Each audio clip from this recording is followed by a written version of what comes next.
তো অ্যানি, প্রকৃতির জন্য তো সেই ধরনের আয়োজন, তা আমার জন্য আয়োজন কোথায়? কিভাবে ভাবলে আমি তোমার জন্য আয়োজন করব না?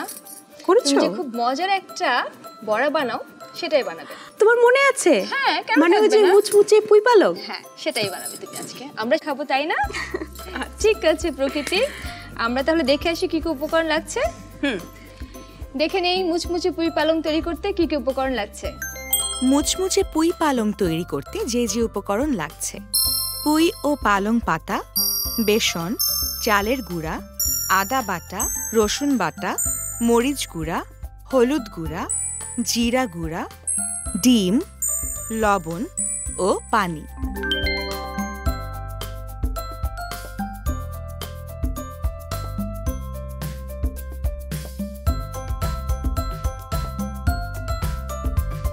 আমরা প্রথমে বেসনটা দিচ্ছি। তুমি দিতে চাও? আচ্ছা দাও দাও।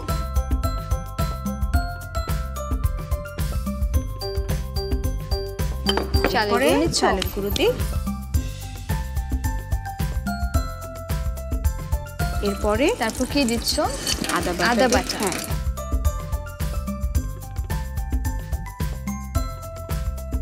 এই দিলাম রসুন।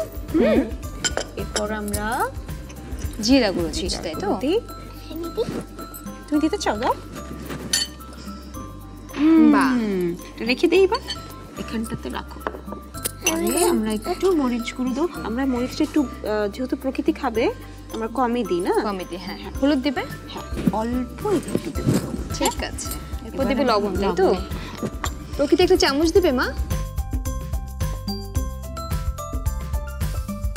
লবণটা হ্যাঁ, এতক্ষণ দিতে পারো। হ্যাঁ, ঠিক আছে, দিয়ে দাও। দিয়ে দাও। বাবা, দাও তো চামচটা আমাকে, আমি ক্রিমটা ফেটিয়ে দিই, তুমি মিশিয়ে নাও। হ্যাঁ,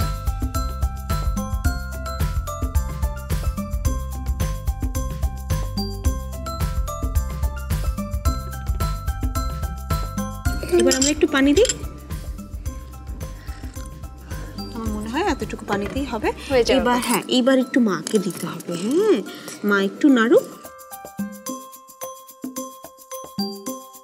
আচ্ছা নওশাবা, তুমি কি কি রান্না করো? সত্যি কথা বলতে আমার মেয়েকে আমি সবচেয়ে বেশি সবজি খাওয়াই। আচ্ছা। কিন্তু সে মুরগি খেতে তার খুবই পছন্দের। মাছ খাওয়াতে হয় তাকে খুবই বুদ্ধি করে। আচ্ছা। এবং ধরো কাঁচা কলা, কলার মোচায় ওটার সাথে ডিম টিম মিলিয়ে একটা একেবারে ধরো বড়া টড়া করে সেটাকে মজাদার কিছু। হ্যাঁ, সেটা বেসন দিয়ে চালের গুঁড়ো দিয়ে এই যে এভাবেই ওকে খাওয়াই আর কি। আর একটু পানি লাগবে না? আমি চুলাটা জ্বালিয়ে নিচ্ছি। মাম্মা, আমার একটু পানি লাগবে, একটু দাও তো তুমি। একেবারে পরিমাণ মতো দিতে হবে। এবং একটা বিষয় কি দেখো, যে আমি যা খাই সেটা দেখেই কিন্তু আমার মেয়ে শিখে। একদম।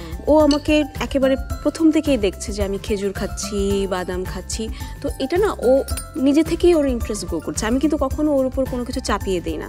ধরো খেজুরটা যে সে খাবে, কেন চকলেটের বদলে খেজুরটা সে খাবে, সেটা আমি ওকে বোঝাই যে এটার মধ্যে ন্যাচারাল সুগার আছে, এটা খেলে শক্তি হবে, এটার মধ্যে আয়রন আছে। হ্যাঁ, সে কেন চিপসের বদলে তার মায়ের হাতের মচমচে মানে পালং এবং পুঁই ভাজা খাবে, সেটা তাকে আসলে বুঝিয়ে দিতে হবে। আমি কি তোমাকে সাহায্য করব? খুব ভালো হয়।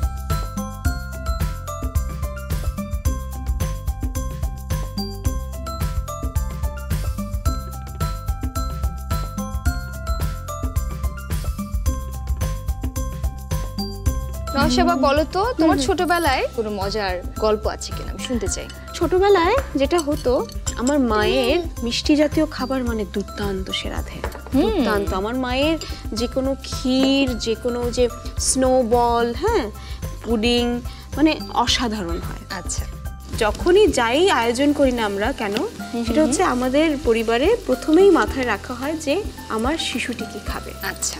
আরেকটা বিষয় হচ্ছে শিশুদের জন্য পরিবেশনটাও কিন্তু খুব মানে যদি তুমি ইন্টারেস্টিং করে করতে পারো তখন না তারা একসাথে বসে খায়। আর যে এখন যে একটা আসক্তি শুরু হয়েছে মোবাইলের প্রতি, তো প্রকৃতি সেটি নেই। ওর আসক্তি হচ্ছে সে ছবি আঁকতে খুবই পছন্দ করে।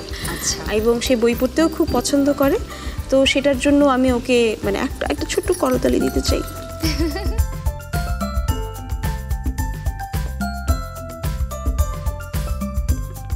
নওশাবা, মুচমুচে পুঁই পালং তো তৈরি হয়ে গেল। দেখে নেই মুচমুচে পুঁই পালং তৈরি করার প্রস্তুত প্রণালী আরেকবার। মুচমুচে পুঁই পালং তৈরি করার জন্য প্রথমে একটি বাটিতে বেসন, চালের গুঁড়া, আদা বাটা, রসুন বাটা, জিরা গুঁড়া, মরিচ গুঁড়া, হলুদ গুঁড়া, লবণ, ডিম ও পানি দিয়ে একটি মিশ্রণ তৈরি করে নিই। চুলায় একটি পাত্রে ভাজার জন্য তেল গরম করে নেই। তেল গরম হয়ে এলে পুঁই এবং পালং পাতাগুলোকে মিশ্রণে ডুবিয়ে ভালোমতো তেলে ভেজে নেই। ব্যাস, তৈরি হয়ে গেল মুচমুচে পুঁই পালং। বানাই মজার খাবার মা বাবা আর আমি। দুরন্ত। ফেসবুকে ফলো করো এবং ইউটিউবে সাবস্ক্রাইব করো দুরন্ত টিভি।